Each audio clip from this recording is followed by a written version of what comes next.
Pronto, doutor Leandro, buraco corrigido. Você que estava perguntando pra gente quando a gente ia consertar, tampar esse buraco no nosso estacionamento.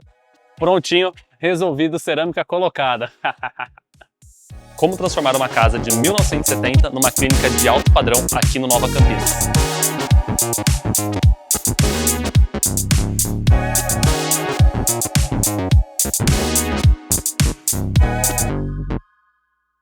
Agora sim, iniciando o nosso 13º episódio da nossa série de Transformando uma Casa Incrível de 1970 numa clínica de altíssimo padrão aqui em Campinas. E ó, primeiramente já queria pedir desculpa, Dr. Leandro, falei que eu ia corrigir o buraco aqui e não corrigi, só um segundo. Vamos virar o piso.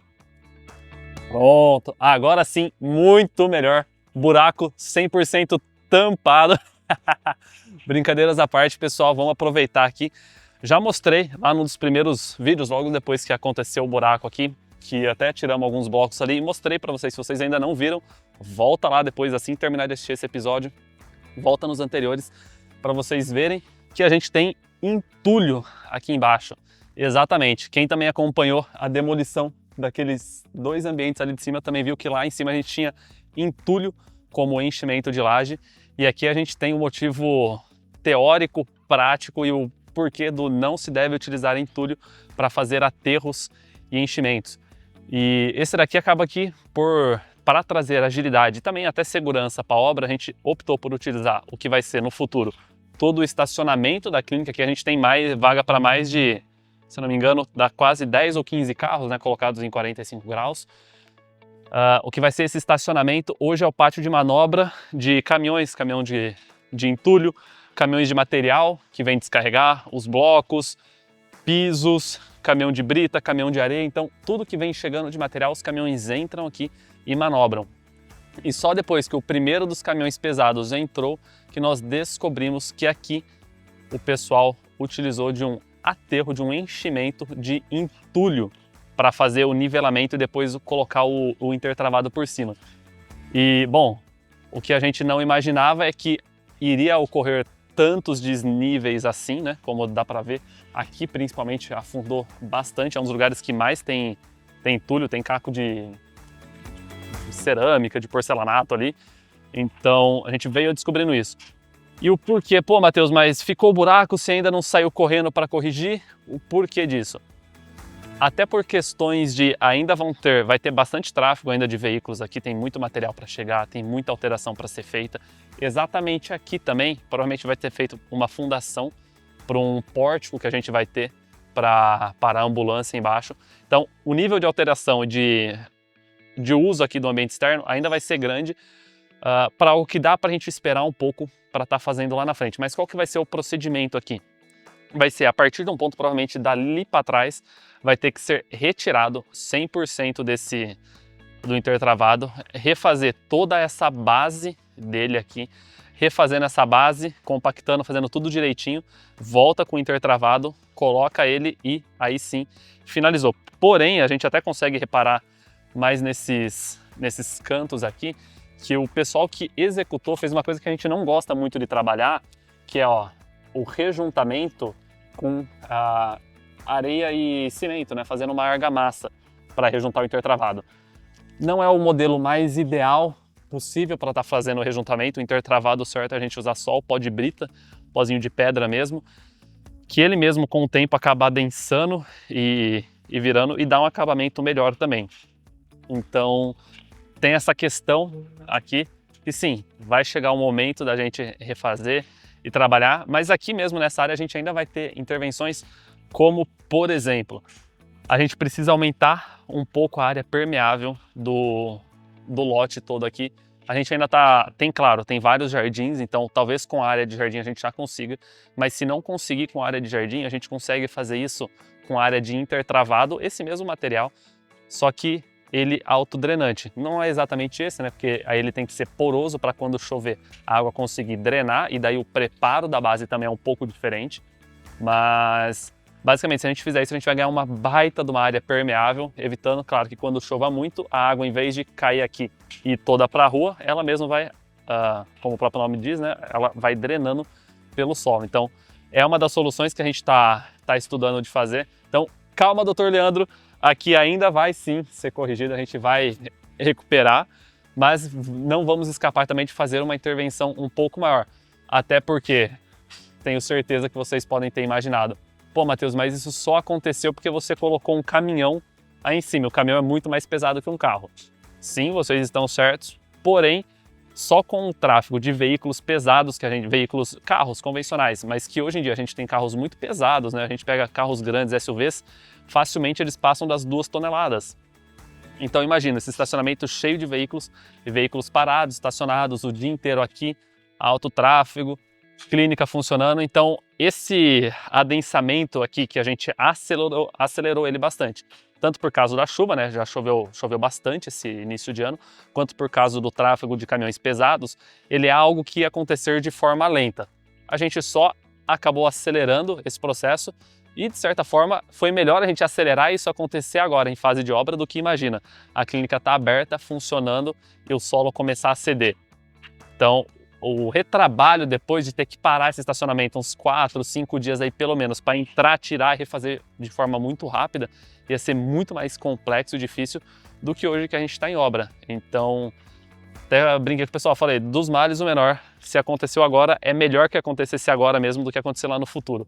E como eu comentei com vocês também, aqui vai ser a segunda principal entrada da clínica. A principal é lá na frente, mas aqui a gente tem tanto a entrada de acessibilidade quanto a entrada e a saída de macas para ambulância.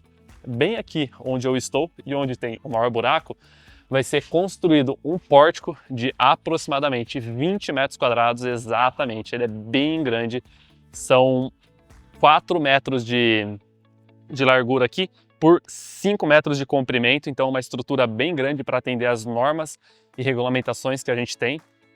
E tem que ser feito todo esse pórtico, essa cobertura, e estamos também desenvolvendo ainda em projetos com o arquiteto, com os proprietários, se a gente vai fazer um pórtico atirantado, igual esse que a gente tem, menorzinho, coloca-se os tirantes em cima, ele é chumbado na parede, provavelmente vai ter que ser feito umas estacas rente ao muro para ajudar nessa sustentação, e daí a gente faz o atirantamento prendendo ele na cinta de concreto que a gente imagina que a gente tem ali em cima.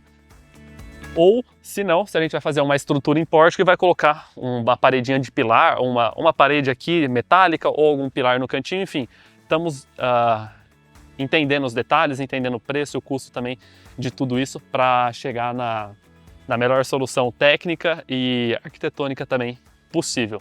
Aproveitando, quero mostrar para vocês toda a lateral do telhado aqui que nós temos, né? Todos esses canos, eles ainda serão, de certa forma, embutidos na parede. A gente está desenvolvendo junto com o arquiteto a solução, se vai fazer algumas bonecas, algum enchimento, ou se vai realmente cortar a parede e embutir eles lá para dentro. Podemos ver também que a gente tem alguns pontos de infiltração, são infiltrações bem antigas, já bem na direção da chaminé de uma antiga lareira.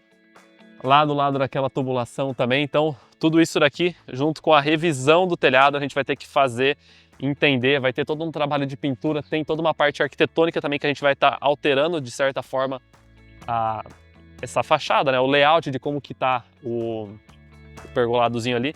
Então vamos fazer todas as alterações e vamos aproveitar que a gente já está aqui. Vou começar a comentar com vocês quais que são as nossas não, né? As pretensões do arquiteto, dos proprietários com relação à fachada aqui da clínica. Hoje nós temos uma gigantesca sacada que está 100% em balanço e a ideia aqui com essa sacada é a gente torná-la mais utilizável no dia a dia, seja fechando ela, enfim, estamos fazendo alguns estudos, inclusive dentre esses estudos está um reforço estrutural para que a gente possa, além de fazer o fechamento completo dela, ou com alvenaria, ou com janelas, também colocar carga em cima, né? Seja tráfego de pessoas, sejam móveis, sejam equipamentos. Então vai ser um ambiente que vai ser mais utilizado, isso vai exigir um nível de adequação um pouco maior aqui embaixo, tanto para a gente trazer rigidez estrutural, quanto para alteração um pouco dessa fachada dessa clínica.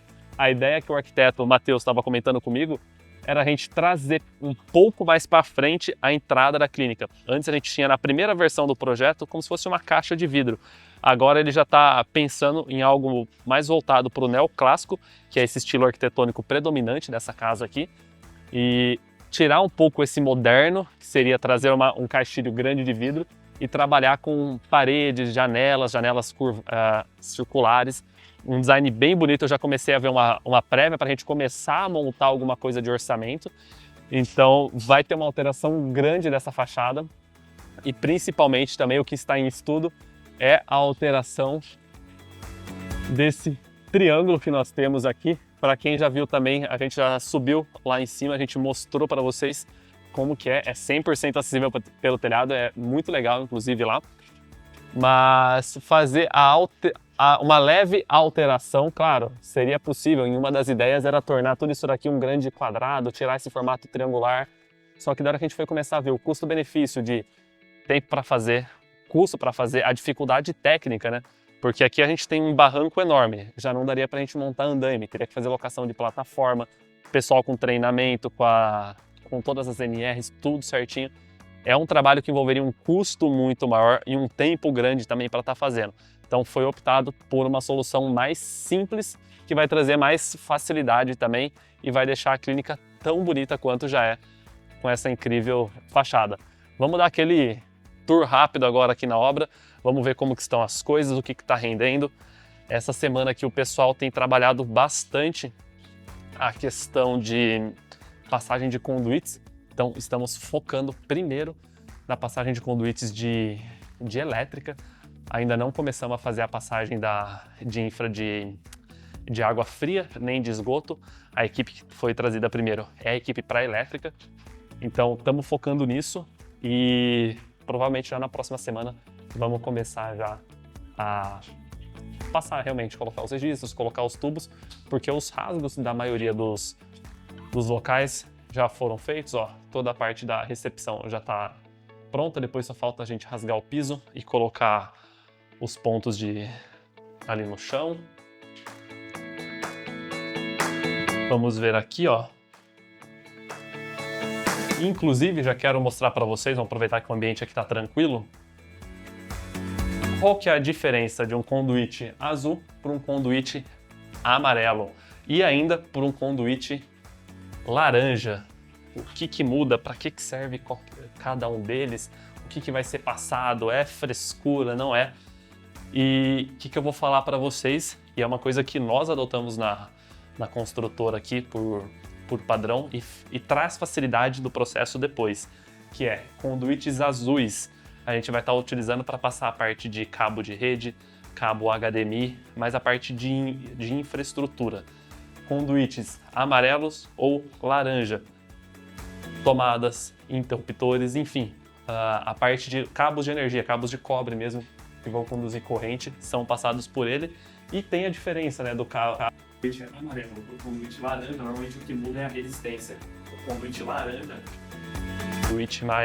a parede dele é um pouco mais grossa, ele acaba sendo mais resistente, ele é mais caro por causa disso, mas a gente também gosta em alguns casos, como aqui, ou a gente usa por uma necessidade técnica mesmo, de precisa ser um conduíte mais resistente, ou para diferenciar um circuito do outro. Então acaba que tem essas duas variações, e daí no dia a dia a gente vai conseguindo aprimorar. Mas o conduíte azul, a ideia dele é a gente conseguir passar essa parte de rede, cabo HDMI, inclusive também a parte de som vai ser passado tudo nos conduítes azuis. Por enquanto na obra a gente só está com esse de 3/4, mas a gente já fez a solicitação para o compras para chegar o de meia polegada, que ele é aquele mais fininho. Ó, laranja, amarelo. O azul aqui tava para ser passado ali do ladinho ainda. E no geral o pessoal tem avançado muito bem com a passagem das infras, ó, aqui ó. Conduíte amarelo até o conduíte mais grosso, que vem de cima, porque vai acabar vindo com mais cabos, e daí começa a derivar em conduítes mais finos para outros circuitos. Parte de rede e dados também já está tudo passado aqui. para vocês que acham que tudo é mil maravilhas, não é. O pessoal passou, deixou tudo certinho e por algum motivo, apesar de já solicitado, eles não tiraram uma caixinha, um interruptor antigo que a gente tinha aqui. É o tipo da coisa que eles acabam passando no dia a dia, mas já vamos solicitar também para eles fazerem essa retirada. Os ambientes aqui já estão tubulados, mas tá tudo, são aquelas salas que não tem iluminação, né? Então tá no escuro. Ó, aqui tudo com caixinha, já tudo certinho. Uma coisa legal que o pessoal tá usando aqui, acho que para quem me acompanha no Instagram todo dia lá, Mateus_Dari, sabe que eu passo aqui na obra várias vezes durante a semana. E eu já mostrei lá o pessoal utilizando o nível a laser para fazer a instalação dessas caixinhas. Então ele coloca o nível bem no meio da sala, ajusta a altura dele e começa a colocar caixinha por caixinha, todas exatamente no mesmo nível. Pode parecer besteira, mas a hora que está entregue, o resultado é completamente diferente e muito melhor.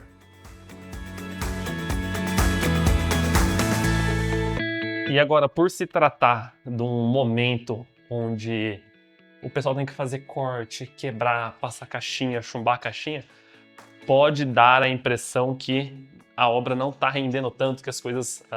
Pô, Matheus, mas parece que tá parada, não sei o quê. Pessoal, é só impressão, tá bom? A obra tá andando bem, as coisas estão rendendo, o pessoal tá seguindo o projeto.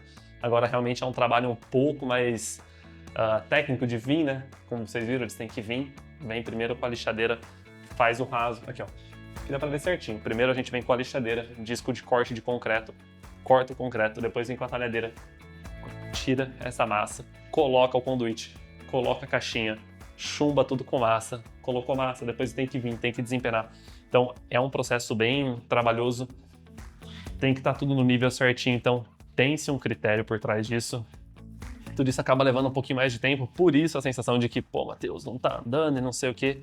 Fiquem tranquilos, tá? Tudo certinho aqui, ó. O equipamento mais importante desse momento do processo, o nível a laser, tem esses dois aqui são os verticais, esse daqui exatamente eu não sei como ele funciona, mas você vira ele aqui, aí ele projeta um laser 100% na horizontal e você ajusta a altura dele pelo cavalete, pelas perninhas. Ele mostra todas as paredes à mesma altura e você sai posicionando as caixinhas todas bem certinho. Coisas que a gente gosta de ver aqui, né? Ambientes eles estavam dando uma geralzinha, dando uma varrida aqui na obra, isso é bom. Bom, eu acho que por hoje é só nesse vídeo. Conseguimos dar uma geral na obra, quis mostrar um pouquinho mais lá de fora para vocês, bastante gente, né, depois que o doutor comentou a respeito lá do buraco, veio me questionar e perguntar o porquê, o que aconteceu, como que você vai arrumar. E minha intenção foi mostrar um pouquinho mais para vocês, também o que a gente vai alterar lá fora ainda de cobertura, de fachada, sem dar tanto spoiler ainda, porque a gente ainda não tem a versão final do projeto de fachada, tudo mais, mas assim que eu tiver, com certeza a gente vai mostrar para vocês em primeira mão como que vai ficar a fachada incrível dessa clínica. Se você chegou até aqui e ainda não deixou o seu like, eu não sei por que você ainda não deixou o seu like. Clica já nesse botão, compartilha com seus amigos, me segue lá no Instagram, Mateus_Dari. Você também pode seguir a construtora, _obra. Lá a gente vai mostrando todo o por trás das câmeras aí do que está acontecendo na obra, o dia a dia mesmo aqui, bem legal. Então compartilha com seus amigos, segue a gente aí e obrigado pessoal, até semana que vem, aguardo vocês.